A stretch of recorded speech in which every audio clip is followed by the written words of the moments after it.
Breaking news: Israeli warplanes are striking southern Lebanon once again. Drone attacks, rising casualties, and a ceasefire that exists only on paper. As tensions with Hezbollah grow, the region is moving dangerously close to a much larger conflict. What's really happening behind the scenes? And why are peace talks failing while bombs continue to fall?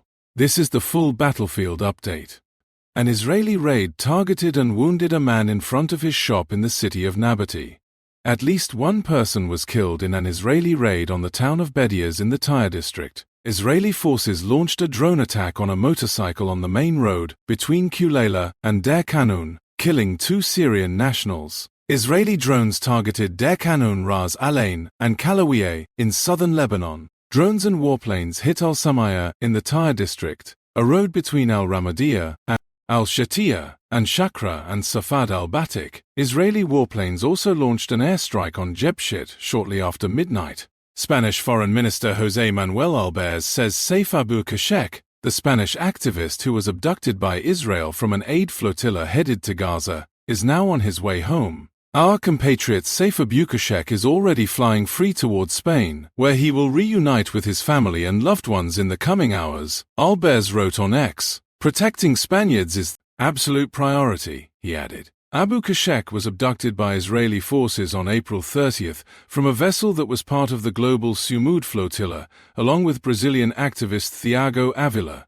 The pair was then taken to Israel, where they were detained and subjected to abuse, according to their lawyers. Both of them have now been deported. We've had news of at least 4 strikes so far this morning targeting Bint Jbeil, Nabatieh, and the Tyre districts. That follows a very intense day of Israeli strikes. On Saturday, the deadliest was in the coastal town of Casualties, where at least 7 people were killed, including children. The pattern of Israeli activity over the past few days has been forced evacuations followed by airstrikes, including some that have come without any warning whatsoever, as well as artillery barrages on areas in the south and in the buffer zone or the yellow line area. There's also been house demolitions in those same areas, but a notable number of what we've seen in the last few days, particularly yesterday, are what looked like targeted strikes on individuals on motorbikes and in cars. One of those incidents that took place on Saturday involved a Syrian man and his 12-year-old daughter who were riding on a motorbike. They were targeted by a drone which fired rockets at them and wounded them. It then came back and killed the father before coming back a third time to target the daughter, who later died of her injuries. We've heard of several more of those, 2 to 3 more at least yesterday, and at least 1 more today on the Kalalia Road.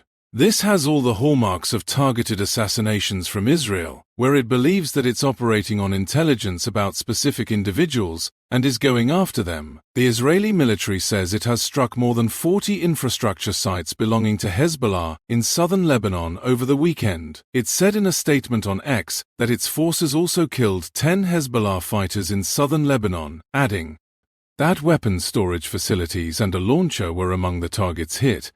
As we've been reporting, Lebanese authorities said Israeli forces killed at least 24 people on Saturday alone. One witness to a strike in Casualties, where at least 7 people were killed and 17 wounded, said the victims were displaced people and included children.